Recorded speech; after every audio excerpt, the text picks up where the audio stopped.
Hello and welcome to another pregame show. It's Jets Jags. What's going on? I am Matt O'Leary, joined as always by Connor Long. Connor, how's it going, my friend? Matt, I am doing well, and for some reason, this is the first time I've noticed it through that beautiful intro. It's like half those players in that intro are gone now. They're off the team. It's crazy to even fathom. I mean, I said this on my show yesterday. I want to just blink, Matt, and I want it to be the off season. That is my goal. I want to blink, and I want us to be at the end of this miserable year. Only 4 games left, folks. It has not been pretty, and I doubt today will be much better with Brady Cook making his first NFL start. We've reached that level of dire straits, Matt. We absolutely have, and we're going to break it all down. I did text you beforehand and said Yes. that I had a surprise for you, and I have a surprise for the Mhm. audience too. So I was busy yesterday. I drove to Virginia and back in one day, Whew. but it's for a good reason, and I'll show you why. Oh, here we go. Let's put this full screen. Oh Meet, my God. meet Waylon, my golden retriever Boom. puppy. Oh my. Is this the first dog you've had, Matt? I had my sister growing up. My sister got a dog when she graduated college. So I say growing up, I was already pretty grown at that point. But she lives at home. Her name is Casey. We love Casey very much. But Aw. after getting married, Taylor was like, I want a dog. I want a dog. I said, after the wedding. And then that was 2.5 weeks ago. So we got a dog. Boom. Oh my God, I love it. My aunt who was here for Thanksgiving got a golden retriever that actually got delivered to our house. Not my Oh my dog, God. unfortunately. Looked the exact same. Golden retrievers, the best breed ever. I mean, is that thing going to be 100 pounds, Matt, the next Yeah, time we do a show? probably his dad is huge. So he's gonna be a big boy. He was the biggest of the litter, 13 pounds right now. Wow. 8 weeks old. We love him. He's the best. But I wanted to show him Love on it. air. Haven't shown Boom. him on air yet. And said, what a better time than Jets Jags preview to debut the lovely Waylon. Awesome. Love it, Matt. How long was that drive, by the way? How long was that? 8 hours, 9 hours? So the way down wasn't nearly as bad. It was like 6. The way back Okay. was horrible. It was like 8.5, 9 hours. So not Brutal. as fun. That's rough. And look, Matt, you go from a probably what 15, 12 hours in the car total, something like that, to now talking about Jets versus Jaguars in week 15 with an undrafted rookie making his first NFL start. And look, I think that's a perfect place to start, right? Because Brady Cook comes in last week against the Dolphins. I don't think it's really fair to assess him solely based on that performance. He was probably not expecting to see the field. The Jets were down 21-0. The game was out of reach. He hadn't gotten any first team reps throughout the week. Again, it's kind of hard to fairly judge him and assess his performance based on that one game. Now he had a whole week to work with the first team in practice. He knew he was probably starting on Monday. So he has all the preparation. This is his first NFL start, and it's not going to be an easy test going up against the Jaguars defense that ranks 7th in DVOA, Matt. So Brady Cook time, the Brady Cook era. Is that what we're calling it? The final 4 weeks We here? are in full Brady Cook mode now. And look, I think it's going to be a tough game. We've kind of made that pretty clear, right? And we'll break down some of the things that made it tough. So I wanted to have a little bit more fun with this game. So I want to share my screen. I've been talking about it, but I'm doing a people guess prediction game. So you have a chance to win $100. So if you go to peopleguess.com and answer the 5 preview questions, like for instance, one of them is, will the Jets defense have over 0.5 interceptions in this game? Oh, absolutely I not. predicted I took the under. So if you want to take the under on that, that might be a free one for you. Or if you want to get bold and pick the over, you can do that too. So yeah, I wanted to do something fun for this. We're doing it for the final 4 games. You have until 12:55 to get in. So might as well, like, if we're all gonna watch this team, might as well have a chance to win $100, right? Awesome, absolutely. And look, Matt, I said this. I was on with Jake Asman on Friday. I said this.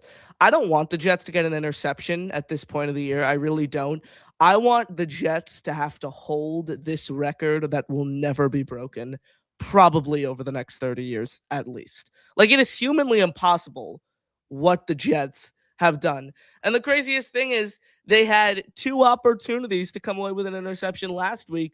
One to your guy Malachi Moore, who you predicted on our pregame show as your bold prediction, dropped it. And then what would have been a walk-in pick six from Michael Walker dropped it. And then you could maybe even count the Brandon Stevens play on that Tua Tagovailoa swing pass in the backfield to Jalen Wright that was ultimately ruled as a forward pass as a potential third opportunity as well. So the Jets really had 3 opportunities to come away with takeaways yesterday.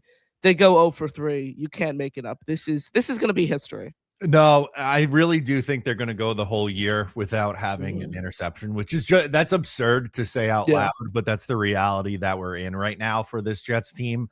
And then on top of it, I love the point that you brought up with the Jaguars defense. They're second in the league in turnovers, and you have a UDFA quarterback who's making his first start, had 2 interceptions, 2 fumbles. They weren't lost. They recovered the fumbles, but I just have a really hard time thinking that this is a game that's going to stay competitive. And I hope that I'm wrong. I'd rather this be a competitive football game, but you look at the matchup and the last 2-3 weeks, the Jets have really struggled. I mean, all year, but it's been highlighted, I would say, the last 2 weeks against Atlanta and Miami. They have gotten obliterated on the ground, and Travis Etienne, I think, is going to have a big game. We know he can catch passes out of the backfield against, this Jets defense. And then on the flip side of it, it's like, UDFA rookie, let's be honest, is probably not ready to start yet. Good luck. You're going up against a team that has 15 interceptions on the year. Yeah, absolutely. And look, the Jets are also decimated on the injury front as well. No Mason Taylor. Azareye'h Thomas shut down for the remainder of his rookie season, slated to get shoulder surgery. Kiko Mawinoa, no him today. He will not be playing. He's dealing with an injury. So 3 rookies will be out today, one of which in AZ Thomas, who is shut down now for the remainder of the year. Like, what is there even fun to watch in today's game? We could be saying, oh, we'll see Garrett Wilson. We'll see we'll see Mason Taylor. We'll see some of the young guys shine. We'll see AZ Thomas get another pass breakup. Nope. None of those guys will be on the field today. You ready for Quantez Stiggers to play like 80% of the defensive snaps today, Matt? You ready for that? I mean, that's probably what's going to end up happening here. And look, credit to Quantez. He's carved out a really nice role on this team. He's been great on special teams. And you know what? I thought he showed some signs as a rookie where he might be passable, but it's just we're at the point where they're on their 3rd quarterback. It wouldn't be a Jet season if they don't have to start 3+ quarterbacks. It's insane. Does any other team deal with this as much as we do? No. No, I really don't think there's another team out there. And when you talk about the cornerback position and the snaps distribution there, obviously with AZ Thomas shut down for the remainder of the year, I saw the Giants waived Jarek Bernard-Converse earlier today. Like, bring him in. He showed you something in the preseason. He could play outside corner. He offers you opportunities on special teams as well. Bring him back. The Jets just need bodies at this cornerback position to get them through the year. And I guess with the big picture thing for AZ Thomas in particular, Matt, this also kind of parlays into Jarvis Brownlee Jr. These injuries for both of them come at such a cruel time because they were on the up and up. They were trending in the right direction. And these final few games of the year, they could have really cemented their spot on this team in a starting role potentially for next season. So now, they're gonna have to hope that they showed the Jets enough in limited action that they will have a starting role to open next year. It's going to be really interesting offseason to see what the Jets do on the defensive side of the ball as a whole, particularly though cornerback. Yeah, corner is going to be an interesting one, right? Like, I think we all agree that it would have been nice to see Jarvis Brownlee and AZ Thomas down the stretch here to continue to evaluate them. But now you don't get that luxury anymore, right? And, you kind of say the same thing, like Mason Taylor's missing this game. He's done some things that, excite me for the future for him. But again, like, you're 3-10, you're in the home stretch. There's 4 games left. You really want to see what you have out of these guys who are going to be long-term pieces of your team going forward. And I don't know, does Brady Cook to Isaiah Williams or Alan Lazard get you going, it doesn't really move the needle for me. Oh, Matt, rough times. I mean, yeah, how many years in a row is it that the Jets have had 3 quarterbacks start a game? Definitely last year. Oh, wait, no, was it?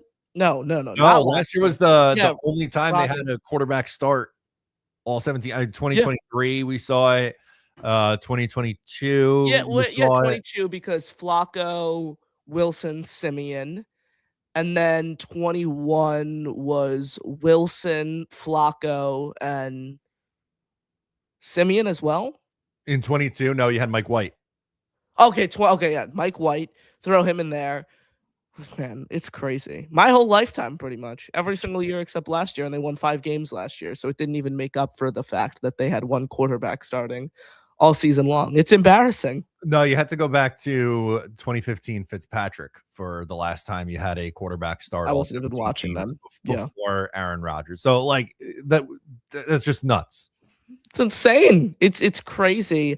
And the revolving door at quarterback obviously continues, and the search for a franchise quarterback will loom large this offseason, Oh, yeah. particularly through the NFL draft. Heisman Mendoza, is that what we're calling him now? Matt He did Fernando win the Mendoza? Heisman. I'm happy for him. He had a really good I thought a good game against Ohio State, the toughest team in the nation. And I know he had the pick and got beat up early in the game, but I thought made big throws when it mattered most. And, we'll get an opportunity not only to see him, but the rest of the quarterbacks in this class, like Dante Moore is going to play, and we'll see some more Ty Simpson in the college football playoff. So, I think this matters a lot for, the upcoming draft in 2026. Absolutely. And I actually wrote an article. I think it was some point this week. December 9th is when I put it up. So 5 days ago, right after the game, and I titled it "The Critical Mistake NY Jets fans are making with the 2026 quarterback class." And I mean, Matt, you already know all the Jet fans in the Twitter sphere. They see a headline, they don't actually read the article, they freak out and they spam comments that I already addressed in the article. But pretty much what I outlined is that fans have to realize no matter what quarterback the Jets select, he is not coming in here and changing things overnight. Fans have to realize that.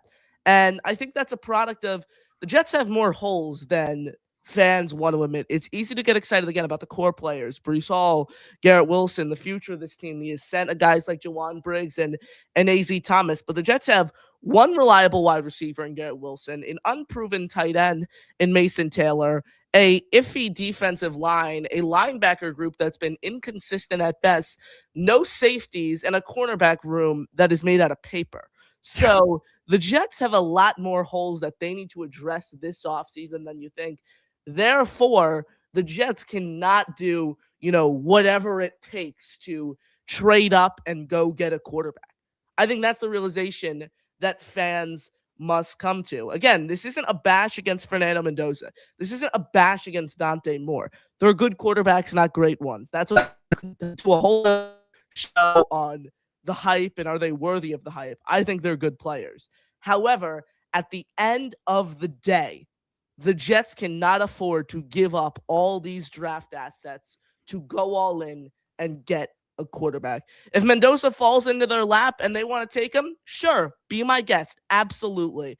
If you can compile a reasonable trade up package, maybe a few spots to go up and get your guy, sure, absolutely. I'd understand that as well. But the larger point being here that the Jets are not a quarterback away. They really aren't. They have so many more holes that they need to address. I don't think they're a quarterback away either, but I don't think that should stop them from pursuing one. And I'm more open to a trade up than you are. I don't want to trade 3 or 4 first round picks to go up and get there, but I think there's a package that could be had that might make sense for both sides. It really and it's hard to project that now because we have no idea where the Jets are picking. They're picking 7th right now, but in 4 weeks that could be as high as 3rd or 4th. And obviously it won't cost you as much to go up from 3 or 4 to 1 or wherever you want it at that point. It's I would be okay with giving up let's see. So you'd have to pick swap and then a 1st and 2nd. and whatever year you want to do the Mm. first, second in, I think is more. You would have more than enough capital if you do.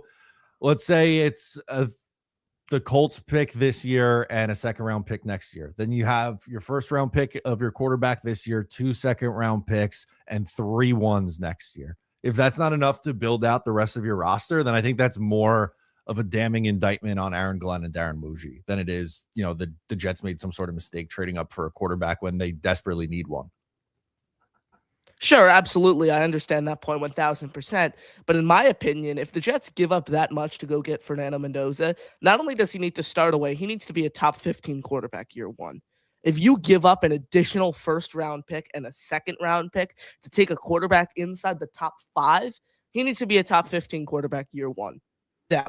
I'm not doing, oh, we're going to give this much up for him, then he's going to have to sit and develop. No, if you're giving up that much for a quarterback, they need to be NFL ready year one, and they need to be in the top 15. I think there's a chance that he could get up that high. I don't know if in year one he would be or not. But I think their offense is in a spot where I feel pretty good about. Like, they signed their center this week in Josh Myers. I think that's 4/5 of the offensive line locked in. They have a number 1 receiver in Garrett Wilson. You have hopefully bringing back Breece Hall to pair with the running backs that they have behind him. I think that this is a pretty good situation for a young quarterback to come into. But I would agree that they definitely need to do more on the defensive side of the ball and find a number 2 receiver, which I think you could do at the top of the second round. Yeah, it's hard, and it really comes down to your evaluation on the quarterback. I like Mendoza. I would be okay with that package if we're talking, 2 or 3 ones, then that's obviously a different story. But I do think you have to get, it comes to a point in time you do have to eventually get aggressive to try to find your answer at the quarterback position. Sure, absolutely. And again, you can convince me on a reasonable trade up package. Again, I just don't think Fernando Mendoza is this franchise changing player who's going to come in and lead you to the promised land within 3 years. I really, really don't think that's the case as it pertains to the environment that he would step into. Look, I think it's better than the other teams taking a quarterback, the Cleveland Browns, probably potentially the Miami Dolphins, a team like the Raiders. The Jets have the best, infrastructure among those teams on the offensive side of the ball in particular. But I mean, they have 1 wide receiver, they have an unproven tight end. Josh Myers, that would be an interesting conversation to have, Matt. I'm still in the boat where I want them to find an upgrade at center. I think that's high-end backup money for Myers. I would be okay. I wouldn't, throw a fit if he started week 1 next year. But ideally, I think you want someone in there who maybe you pick up in free agency or you build through the draft. So, look, it's going to be a huge offseason for the Jets. And the biggest thing that fans need to keep in mind is free agency comes over a month before the draft. So we're going to have a lot clearer of a picture of what this roster looks like after free agency than we do now. Because there are a lot of players that the Jets had the potential to bring back. They can tender a player like Jawan Briggs, a guy like John Mechie, and then they have to make decisions on Breece Hall. They have to make decisions on a lot of guys this offseason. So there's a ton of time, Matt, but these games are obviously crucial because it shapes draft position as well. Where are you in the rooting for win or loss conversation? I'm not going to be all that excited if the Jets win this game. I have a hard time actively watching the game and rooting against wins. 2020 was the really only main difference because the Jets were so bad that year, and you had Trevor Lawrence coming out, and everyone, myself included, was not a fan of Adam Gase and wanted him gone. Like, Aaron Glenn and Darren Muji are going to be here next year. There's a lot of guys who are going to be here next year. So I don't have that same ill will towards this team that I did in 2020. So for me, it's a little bit different. But while saying that, at this point in the year, it probably is better off for you to lose games. There's only 4 more left. On the flip side of that, if Brady Cook goes out there and they do win today, I'm not saying that it's franchise altering. He's the guy. This is like the win that changes everything for this franchise. It would be hard for me as a person not to have, excitement for the individuals like Aaron Glenn pulling off a big upset win on the road, or Brady Cook in his first start as a UDFA getting a win. So I feel like I guess I'm somewhere in the middle on it. I'm not going to get overly emotional one way or the other. I am very much so in like I'm ready for the offseason. So let's ride this out over the last 4 weeks and kind of just take it from there. Absolutely. Look, I'm just kind of numb when I'm watching the games. I'm kind of just watching. I'm not really rooting either way. I kind of just watch and see what happens. That's the approach that I've taken. Look, I think tanking is still overrated. A lot more goes into the quarterback selection. I can't emphasize this enough. A lot more goes into the quarterback position than just making the right pick. You need to have a development plan. You need to have a supporting cast in place for that quarterback to have success. So sure, getting the pick is one part of that. But after that, you need to have a plan in place. You need to trust the offensive coordinator. I think, Matt, the Jets need to get a legitimate quarterbacks coach in here because, look, I think of Zach Wilson. Rob Calabrese isn't the reason that Zach Wilson failed. But, maybe if he had an experienced quarterback coach, that's a different story. Helps motivate him, helps boost his morale, and, maybe that leads to somewhat of a better outcome. Yeah, you don't like the idea of having a former running back and running backs coach as your quarterback Yeah, I coach mean, to I help? want Charles London, who let's look at his resume, Matt. Will Levis, Desmond Ritter, studs, right? Let's have him develop the next quarterback to The come. last year of Geno in Yeah, Seattle, like it perfect. just the resume isn't good. And I don't know Charles London, the person. He might be a great guy. But I just don't think he's the right answer to put a young franchise quarterback in. So for me personally, like I know I said earlier, Glenn's going to come back and, Darren Muji's here and there's a lot of, or not a lot, but there's things that are going to carry over from 25 into 26. The two things that I hope doesn't, one is Charles London and the other is Steve Wilkes. And, we talked earlier about just this defense in general and how much they've struggled. I think the last 2 weeks have been prime examples of why it's necessary for the Jets to move on from Steve Wilkes at the end of the year. Yeah, I do think they need to move off of him, but I can't emphasize this enough, Matt. He hasn't been good. Easy. We can agree on that. He has not been good. But also, let's take into account the personnel that he's dealing with. It's slim pickings. Every position on the depth chart, the secondary in particular, no team can really stop Devon Achane. When you don't have a secondary, it's kind of hard to prevent Tua from those underneath routes. So look, Steve Wilkes has been terrible. I'm not disagreeing with you, but I think fans are, putting every single reason the Jets are struggling defensively onto Steve Wilkes. That's the biggest thing for me. Like, I think there is more than just Steve Wilkes as to why this defense is Oh, of struggling so course. much. No, of course. And I don't want that to come across as No, I'm not saying you in particular. I'm yeah, just talking like the fans in general. Yeah. 100%. And to make it, well known here and my feelings on it, I think there is a talent issue on the defensive side of the ball. Mhm. However, Steve Wilkes doesn't do a good job of putting Yes. players in a position to Boom. succeed. The scheme feels very stale. It feels dated and they get exposed in the run game. And that's been a story for most of his career, too. Like, that's not just a unique stop for him here with the Jets. I was listening to a pod recently. I think it was on the Badlands Network. So shout out to them. I forget which show exactly it was, but they were talking about when Steve Wilkes had that 1 year stop in college before returning back to the NFL after he was, let go from San Francisco a couple years ago. And even at the collegiate level, his defense was getting caught. They gave up like 3,000 yards on the ground, which is insane in a college with 11 or 12 games. Like, again, he's been in the league for a long time. I understood the hire because you went with a young offensive coordinator, a young special teams coach, and for Aaron Glenn, a first-time head coach, to say, you know what, I need an experienced defensive coordinator. This guy's been a head coach. When times get tough, we can lean on him. That's fine. I understand the logic, but don't double down on it after the year that he's put out there. Yeah, go to Jim Leonard, man. I mean, look at what he did at Wisconsin, even stepping in as an interim, and now his success in Denver. That eerily mirrors what Chris Banjo did on the special team side of things in Denver. Spent 2 years there, was on the up and up, comes to the Jets, and look what he's done. I mean, there's a trend with Chris Banjo, Matt. Ever since he arrived in Denver, that unit, the DVOA, skyrocketed.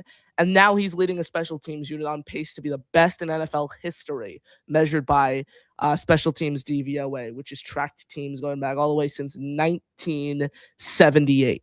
So, look, man, the Jets need to get a defensive coordinator in here who is able to adapt. That's the name of the game in the NFL nowadays, adaptability.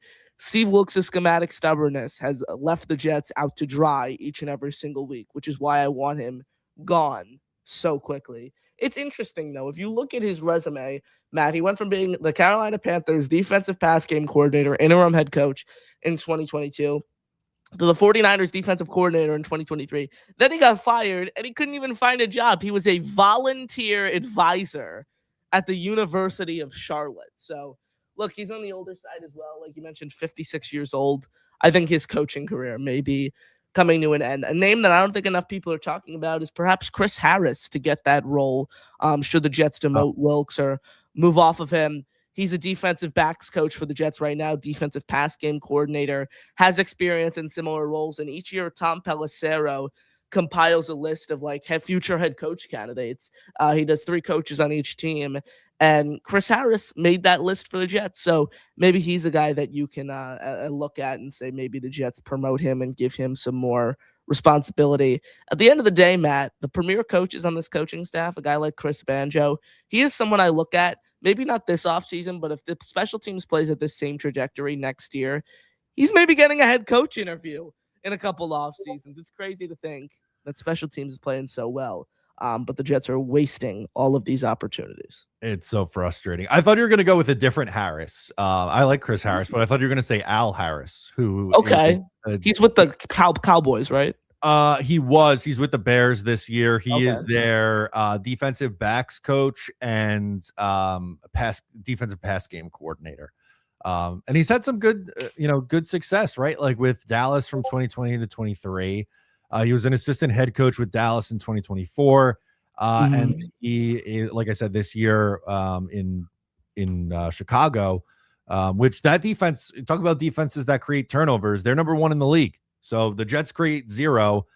This guy has his defensive backs making plays on the football. So you're too young to remember Al Harris, but for someone who grew up in the early 2000s, mid 2000s NFL, he was one of my favorite non-Jets at the position and was a pick 6 machine. So if that translates to his coaching, which it seems it has, I'm in on that. But as the Savage Jedi, Rusty Spooner, is saying, Jim Leonard would be the top choice for me. Oh, yeah. Former Jet as well, knows the New York market, has had an ample amount of success truly throughout his coaching career. I'd love Jim Leonard. Another name I'll throw out there. He's from New Jersey.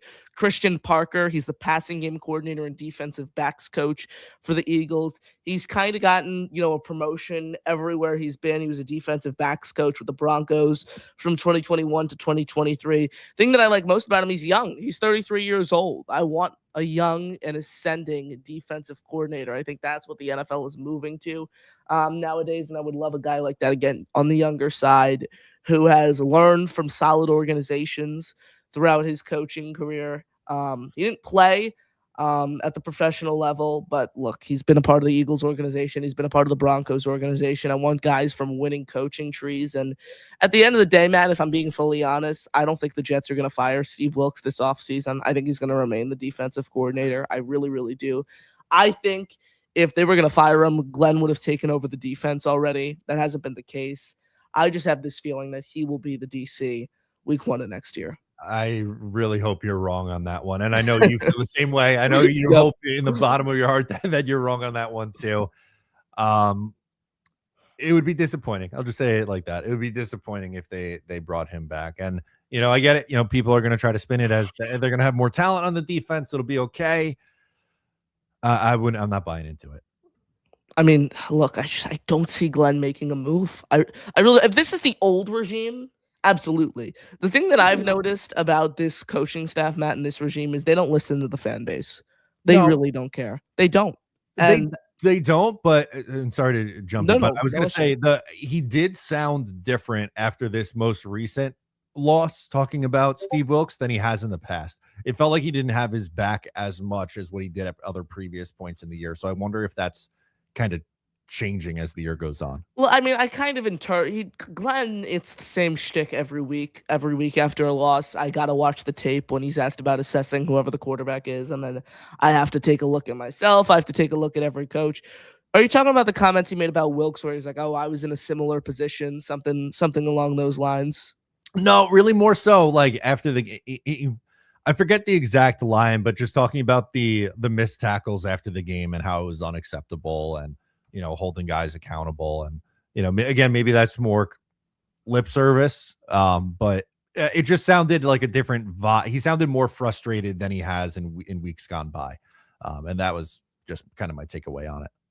Interesting. Yeah. Again, I don't want Wilkes to come back. I really, really don't. But I think even the bigger picture here is the Jets need to find upgrades across the defensive depth chart. They do. They need to upgrade in most positions. So it's going to be intriguing to see how they handle that in free agency. It absolutely will. We have the inactives. I know we haven't spent a ton of time on this game, but they do play today in a little over an hour here, right? So let's take a look. Let's pull this up. Tyrod Taylor, Justin Fields, Tyler Johnson, Kiko Mauangoa, Brady McGregor, Mozzie Smith, and Mason Taylor are inactives for the New York Jets. Stone Smart's playing. Interesting. He suffered a concussion in garbage time. Maybe Jelani Woods today, Matt. Maybe, just maybe. We'll see. I forgot about Jelani Woods. I kind of forgot he existed, which is not. I don't necessarily blame him for that, but it was just funny how we talked about him when he was brought in. Like, oh, this is an intriguing guy, and we just never see him. Every week on the inactives list. It's always, why is Jelani Woods even on the team? I see a comment now on Twitter from NYJ_BK, Jelani Woods legacy game in all caps. It's gonna be interesting, right? Stone Smart, tough luck for him. He'll play, but Matt, his first target of the year with like 2 minutes left in the game when they were down 27 points or whatever it was, he suffers a concussion. So he gets a hospital ball and immediately gets blown up.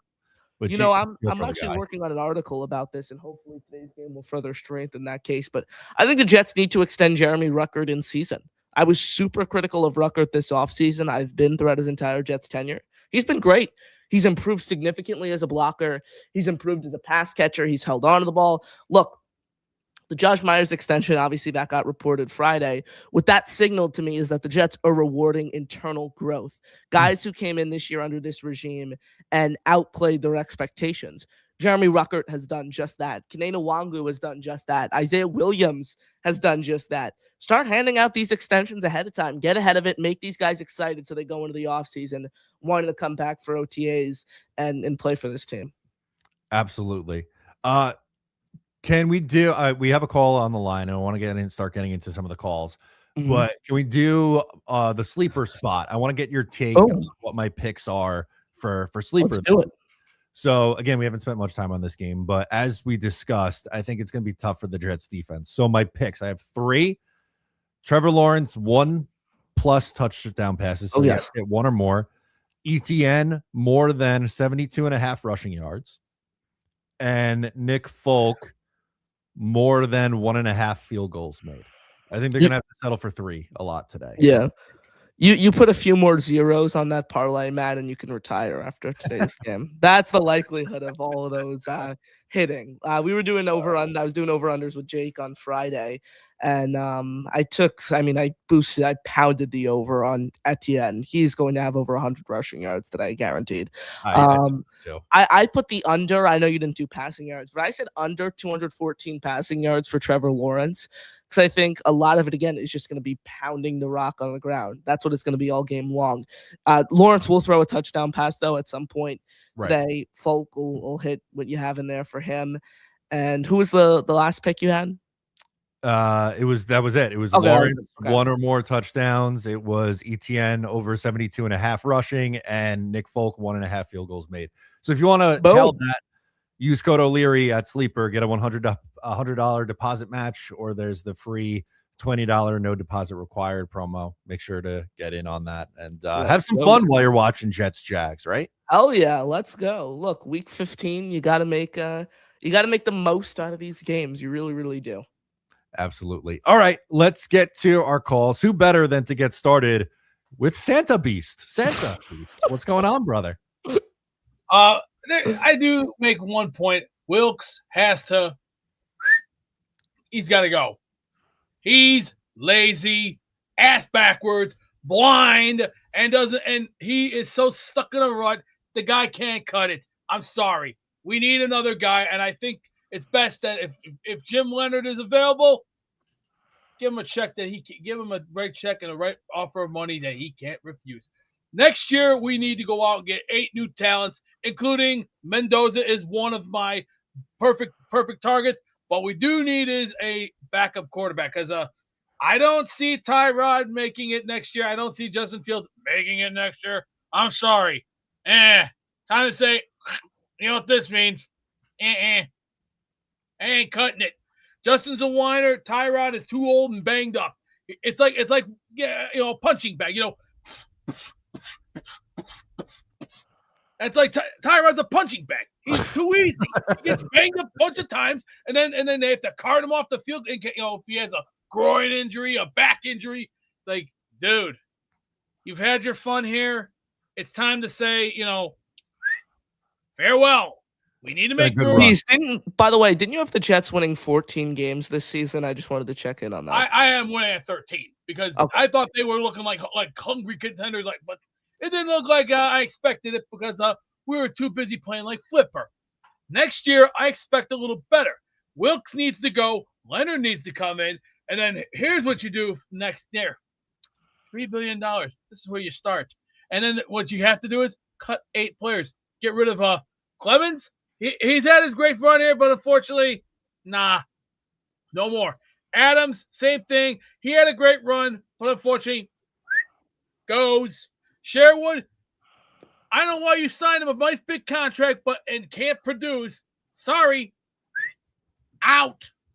The other Williams brother, the number 56, done. Got to make room. We need big boys, and we need big boys with big guns. I'll give you a hint. See the guns right there like that? That's what we need. We need guys like with muscles like that. None of this, small, crappy, wishy-washy. No, I want big boys. Boys, come on. I'll get now. Let me ask you this, Sarah Connor.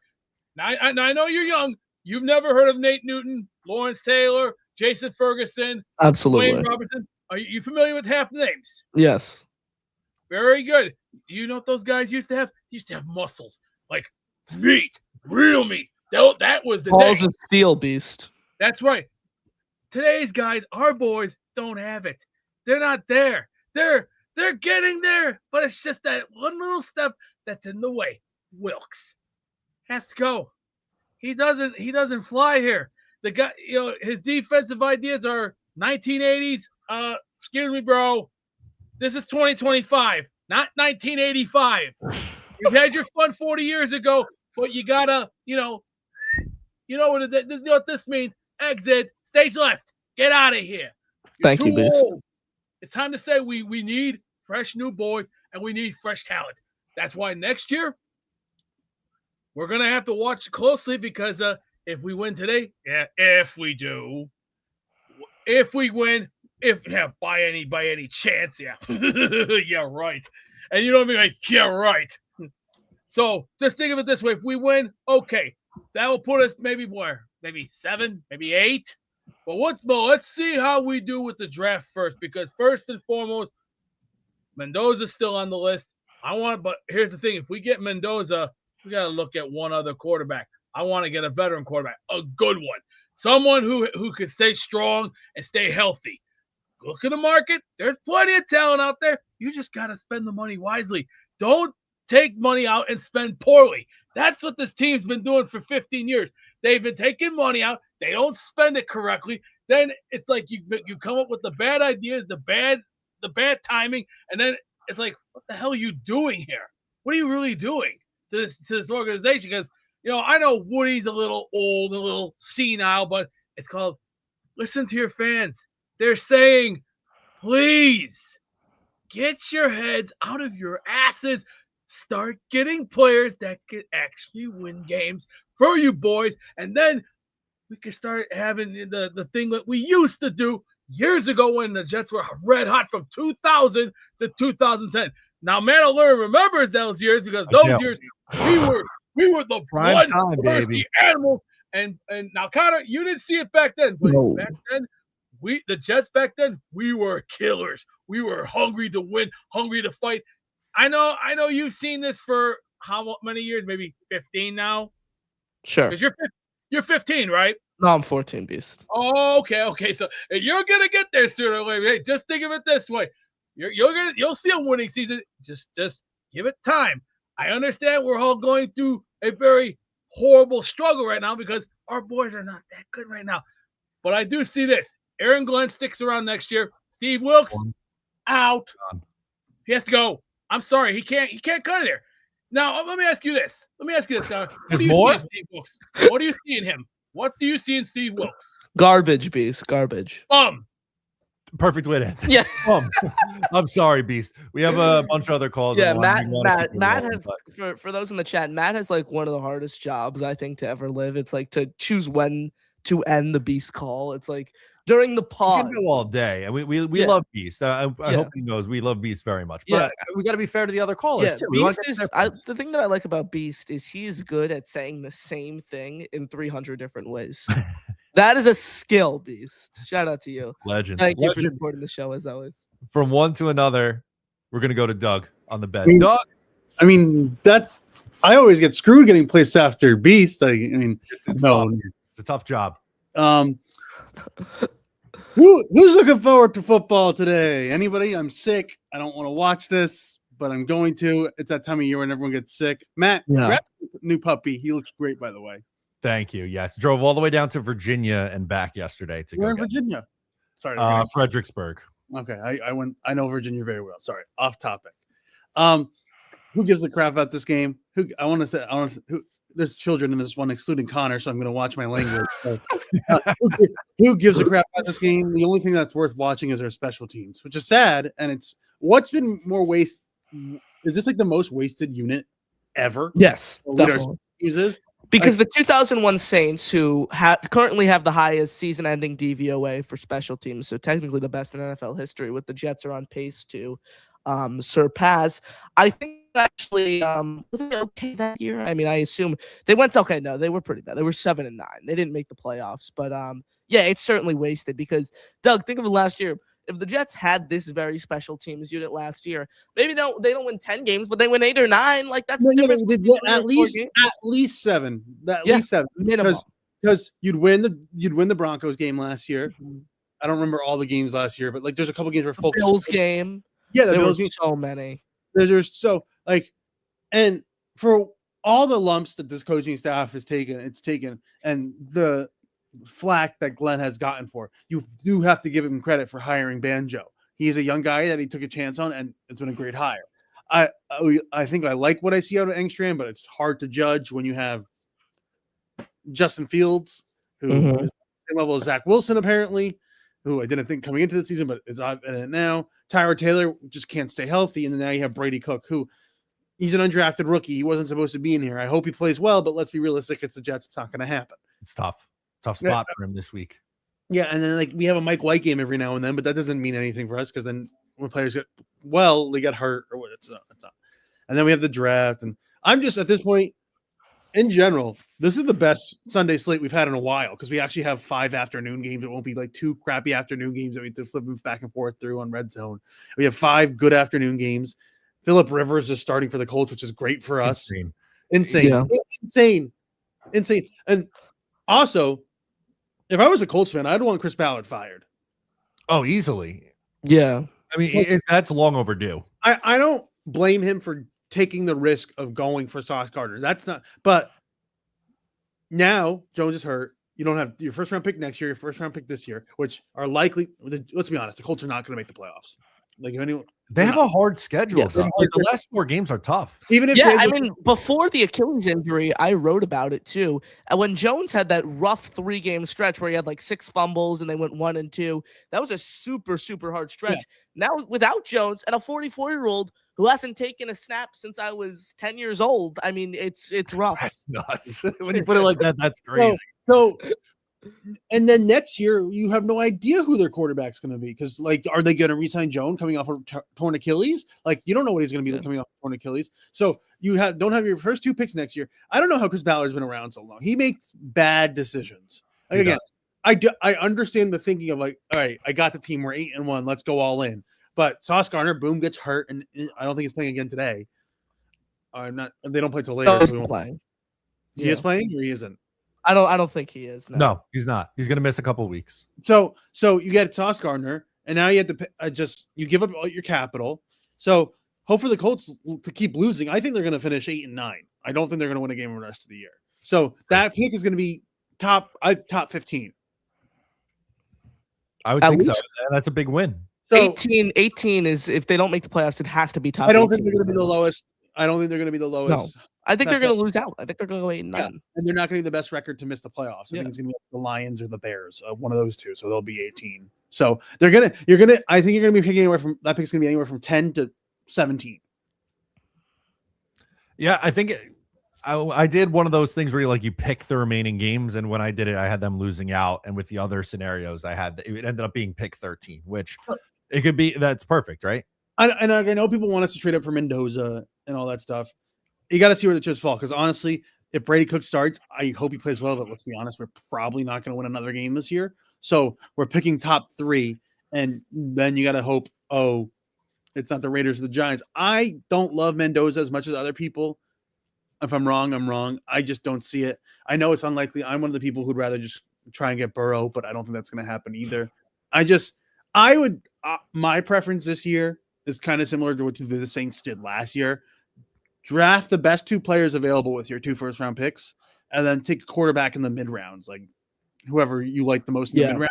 Because then you had the 3 first-round picks in 2027, and then if the second or third round quarterback hits, boom, you don't even have to worry about it.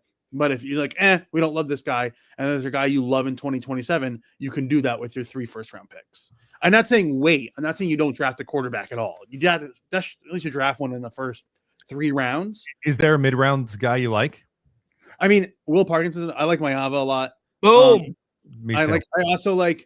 I know he's had a bad year, but he was also hurt. I wouldn't if Nussmeier is in the 3rd round. I would maybe take a flyer. I know he had a bad year, but I think part of it was injured and just a lot of stuff. I'm not saying, but there's a reason. I would never touch Cade Klubnik. No. Aller, if I'd take it in the 6th round, but I'm not thinking. Same. But in the 3rd round, if 3rd or 4th round, if you really like Nussmeier, there's a reason why he was these guys going into the season were this highly thought of. I'm not saying take him, but that would be my guy in the 3rd round, Nussmeier probably, because I think I can get behind that. All the other guys are going to stay. I think Dante Moore is going to go out. I don't see especially with Stein going to Kentucky. I think he's going to go out. And again, we saw with all these guys last year. If Aller went out last year, he would have been a 1st-round pick or at least late 2nd round pick. Now he's going to be in the 6th round. So you don't know what's going to happen. You're guaranteed to be a top 5 pick, top 10 at worst if you're Dante Moore and you go out. And you just don't know who's going out. The only one you're 100% confident on is going out right now is Mendoza. So you don't know who's leaving. You don't know who's going to be there. I would just take the best player. So say we end up at 2 and 14 are our picks, or 3 and 14, something like that. Oh. What if we had the same exact picks as the record we finished? So we finished 3 and 14 and we picked 3 and 14. At 3, pick whoever. I would pick Arvell Reese or Ruben Bain.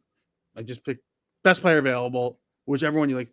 I think it's a little too. I think Caleb Downs is the best player in the class, but I understand picking a safety at 3 is crazy, so I wouldn't be okay with that. Then at 14, pick your favorite wide receiver that's available. First round receiver. And then the 2nd or 3rd round. Well, we don't have our 3rd round pick right now, but trade back maybe in the 2nd round. You could with your other 2nd round pick. 2 2nd rounders. So your 1st, 2nd rounder, take another best player available, and then with the other 2nd rounder, take the quarterback that you like. I like it. Yeah, awesome. Good plan. We're going to keep it rolling out here on the calls, but we appreciate you. Have a good one, guys. Let's watch this talk. Absolutely. I will throw one nugget in on Mayava. He has been one of my favorite quarterbacks in this class really since September, October-ish. I actually did an interview with one of his coaches. I put it out on Twitter. I wrote an article on it, and every comment I saw had nothing to do with Mayava, of course, was just, screw this guy. We're not drafting another USC QB.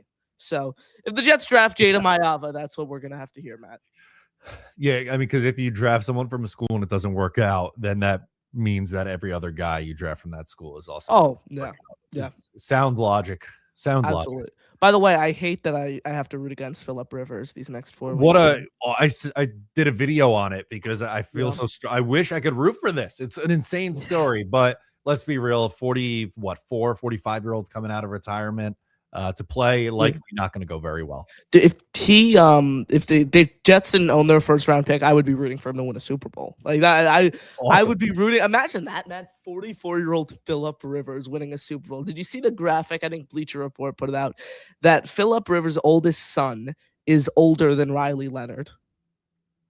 That's just flat out insane, dude. It's ridiculous. All right, let's go out to our favorite resident Chiefs fan, King Jamie the Mad. King Jamie, what's up, brother? Hey guys, can you guys hear me okay? Yeah, we can. King, I haven't heard from you since week 1 when you kind of laughed that loss off. And bro, I've been laughing my ass off all year. You know what I would really like to see? I would like to see the Jets actually get 7 wins. I would like to see the goddamn Chiefs get 7 wins this year.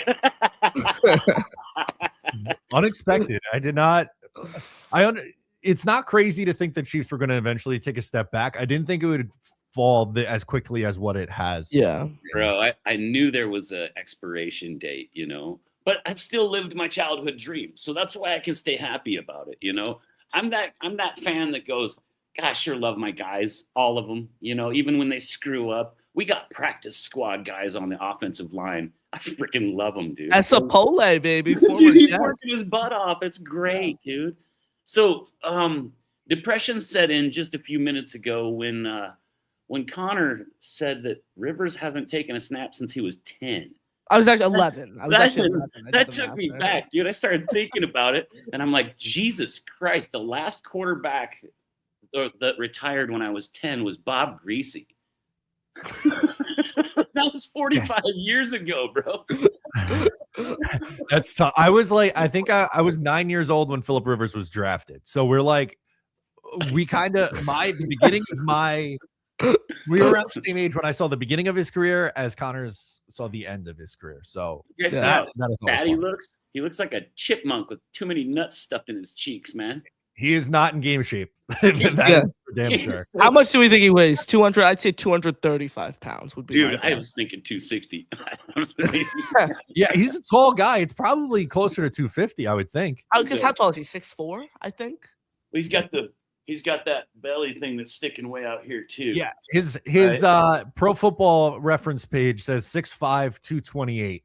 Oh, he's definitely he's not. Probably 250. When was that from? Like 1998? Yeah, I was gonna say that. I mean, they have Darnell Washington listed at 265. He admitted on the St. Brown Brothers podcast that he weighs 311. That's nuts. So a lot of those weights are off. Yeah.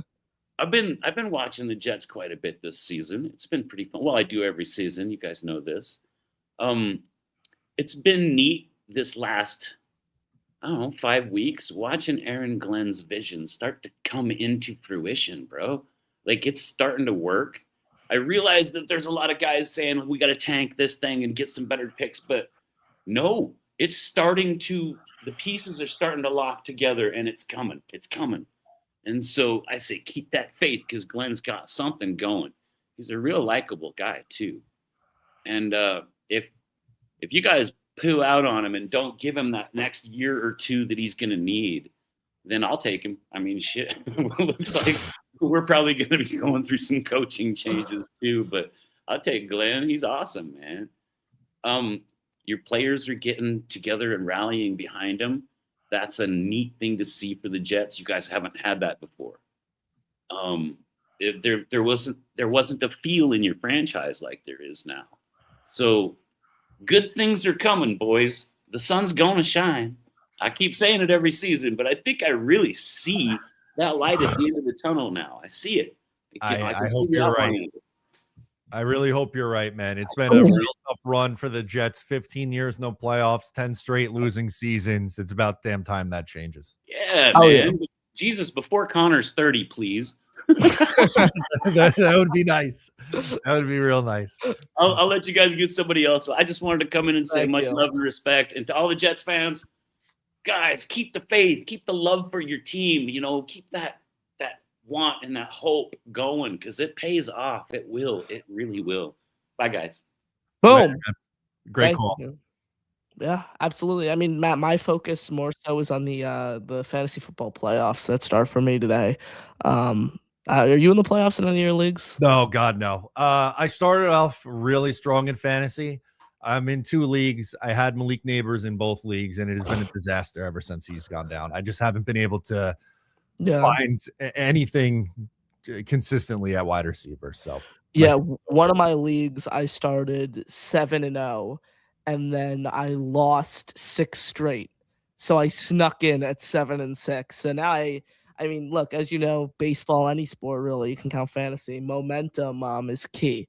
So I'm gonna hopefully need to pull out a win today, and it doesn't help that I had Alvin Kamara and T. Higgins each in my starting lineup, and they're out. And I was going up against Bijan Robinson, so it's gonna be an uphill climb, but I hope I can get it done. That's tough, dude. Yep. All right, we got a couple more to get to here on the calls. Alan's been waiting. What's up, Alan? Good morning, guys. First of all, I was watching the Islanders post game, Matt, and I didn't see you. Now I understand why. I don't know if you saw the replay of the game yesterday. They had no business winning, so God bless Sorokin. That was unreal.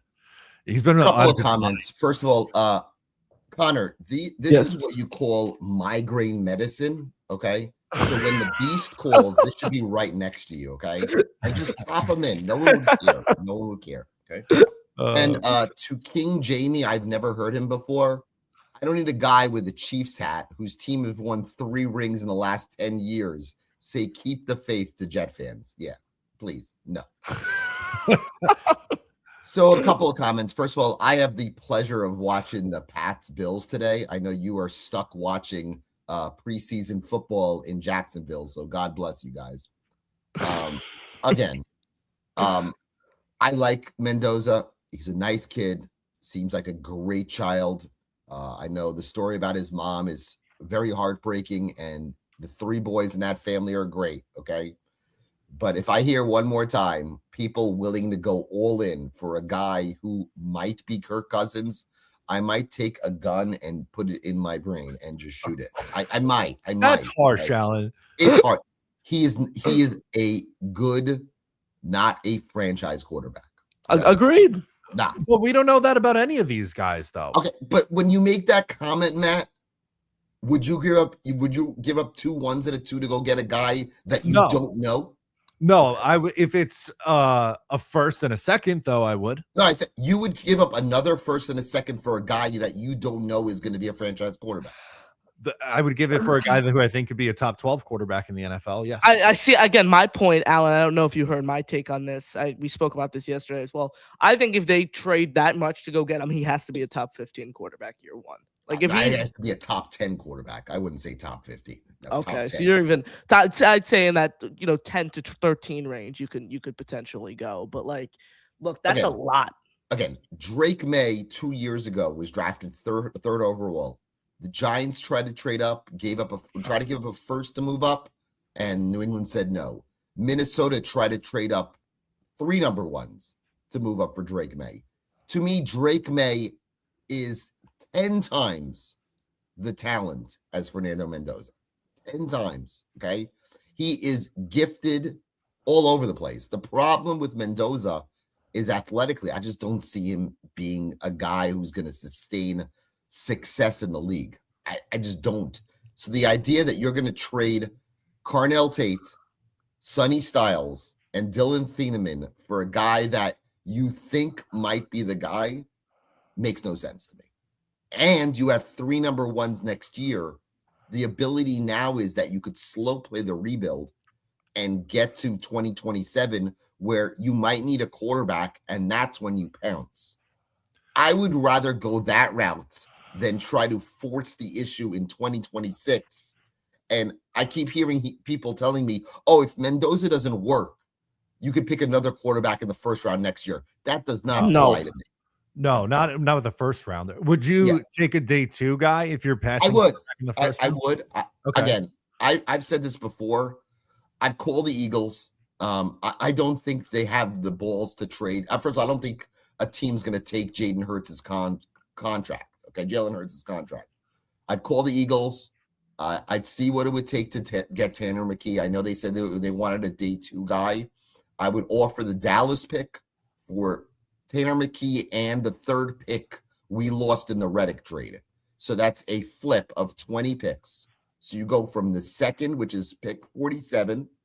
You trade to Philly for the 69th pick and Tanner McKee, and you go from there. And then you could find a day 3 guy, whether it's a Brendan Sorsby, or you can find a Drew Jaden Aller. Rayava. Yeah, I would rather go that route than to go all in for a guy that I have major question marks on. But the problem is Jet fans are impatient, and rightly so. They haven't made the playoffs in 15 years. I mean, Connor hasn't been alive the last time they won in the playoffs. Okay, Have been in the playoffs even, yeah. Okay? He wasn't alive. Be patient one more year. Wait till 2027 when you can build your roster with the $100 million in cap space. You could find a couple of guys ages 26 and younger to fill some roles, and then you can pounce on the 4 top 47 picks in this draft, and you can get yourself 6 or 7 starters. And if you need a quarterback, that's where 2027 comes in. Okay. Sometimes you have to be patient. I understand 15 years is a long time. What's the harm of waiting one more year that forcing the issue this season? No, and if you feel that strongly about Mendoza, that you don't view him in that same light, then I do not. Then it's a different evaluation. Mhm. If that's your evaluation, then I don't have an issue with it then. And like, if they don't trade up for him, while I like Mendoza more than you, I see the route of just loading up the roster. I don't think that's what they horrible need to idea do either. But that's what they need to do. The problem is, again, people always say, oh, the Bills traded up for Josh Allen. But you know what? The Bills were a playoff team by the time they did that. Okay. The Jets are a 3-10 team, about to be 3-14. They have a bottom 7-8 roster in the league. They have holes everywhere. Okay. Yes. That defense is embarrassing. Okay. The Jaguars are going to destroy them today, up the middle with the running game and in the passing game. Okay. So why force the issue for a guy that you have to be 100% sure that this guy is going to be a top 10 quarterback to give that up. And I keep hearing people who want to make these trades. All they say is, I think he could do it. I believe he could do it. You cannot have that attitude if you're going to trade all those assets to go get a guy that's going to be a mid quarterback in my mind. That's the problem. All right. Fair enough. I think that's if that's your evaluation on him, and then I think that's a fair approach to it. Matthew and Connor, again, always a pleasure. And again, Connor, very important to have this. Very important. Okay. Thank you, Alan. Have a good one, guys. I appreciate it. Enjoy Bills Patriots today, Alan. Thank you. I love it. All right, we got one more call on the line. Philly Noodles is up. What's up, Philly? Oh, what's going on, Jim? How you doing? Good. What do you got? I'm saying I'm gonna get off the draft stuff right now. Talked about it last night ad nauseum. Let's go with Linderbaum, blank check if he gets shaken loose. I'm saying give him 20, 22. I don't care. Just pay him. I don't care what. I don't want to go into a draft wondering that the center is going to pan out in a year or two. I want to pay for a center, even though I just gave a backup guy money, and just get it done and over with. I just want it done and over with. I don't even care. Just give me Linderbaum, give me Myers as a backup. I understand the money they gave him could be a cheap out, but that's not going to – I don't think that fixes his hiking issues. You know what I'm saying? And I know what they did maybe dispels that, but – well, every center Philly has issues with snapping the ball. Look at Jason Kelsey from his time with the Eagles. He's one of the best centers of all times. He ask him, he ran into so many issues with snapping the ball. Look, at the end of the day, I want the Jets to upgrade at center. I really just don't think giving Tyler Linderbaum $22 million makes sense for this team, given all the holes that they have. And he's going to want he's going to want a 5-year deal. Ultimately, when all is said and done, I think he goes back to Baltimore. I think they reward him and he goes back. The other player on the Ravens who I would be interested in, another Ravens offensive lineman, is Daniel Falele. He's a guard who has been a Pro Bowler throughout his career. He is someone that you could potentially bring in as a John Simpson replacement. Maybe what you could do with him is, if you really want to make Myers a backup, they could put Tippmann back at center, move Falele in a guard, and then you have, Falele and one of AVT or Simpson starting week 1 for you next year. I don't know if you got a take on it, Matt. Yeah, I like Linderbaum. I just personally think, and I know it's not crazy money, but $6 million that puts him like middle of the pack for starter at center. And I Yeah. think that's a little bit expensive for a backup. I don't disagree that Linderbaum would be a major upgrade. And if they even did it, I'd be excited about it because I think it improves your offensive line, two, improves your chances of your quarterback having success. But it would surprise me if they spent that much after just signing Josh Myers. Yeah, I know. It's like a pipe dream now because that's what I thought they were going to do if they had the opportunity to, if they were looking at the market that way. Maybe they just don't, like you said, they don't want to allocate the money that way.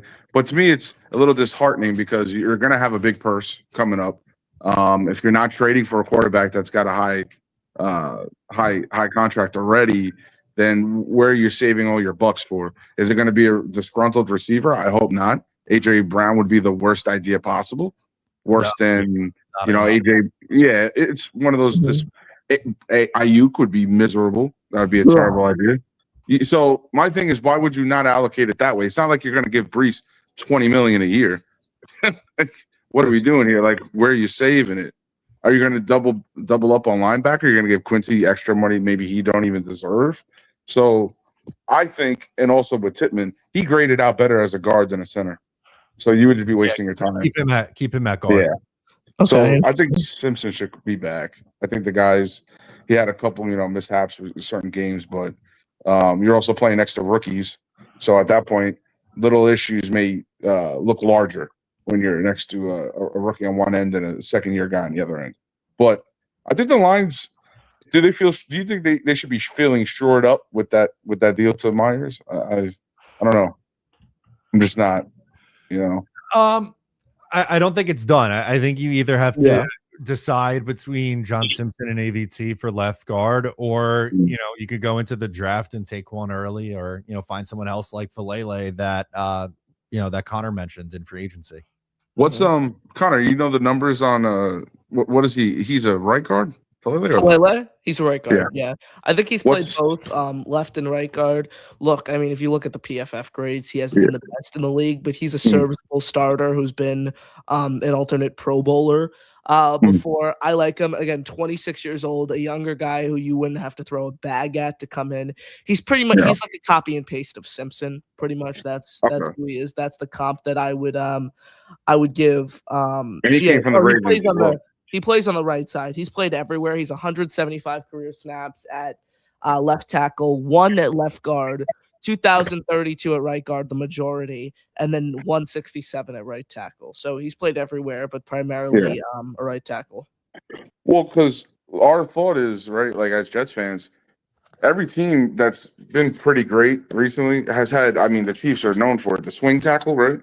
Yep. So what is it to say that they do bring back Simpson, they do get Falele, one of them has to be a swing, or they tell AVT, bro, we got to put you at a swing because full-time is going to kill you. You're just not going to last in the league in full-time. And that just solves your issue, and you pay Simpson, and actually you just lock every guy that's already there. Because continuity is probably the biggest thing with lines. So, good point. Absolutely, great point. Good call. Thank you, man. All right, guys. Peace. Good stuff there. Absolutely. I do have to shovel a little bit before the start of this game. I did before, but Matt, I did the whole walk away at like 9 a.m, and it's all I looked out before we even started the show. It was built all back up. So how about we close with our bold takes for this game, and then we'll call it a show. Awesome. Let's do that. I could start it off. I'll say Brady Cook over 200 passing yards. That counts. That definitely counts. Over 200 passing yards, and I think like 50 of them come on like a crazy deep ball. So that's how I think he gets to 200. Okay, I'm gonna say I want to do something special teams, but I was gonna say special teams touchdown, but that's not bold enough. They do that all the time. Yeah. How about a blocked punt? Is that boom?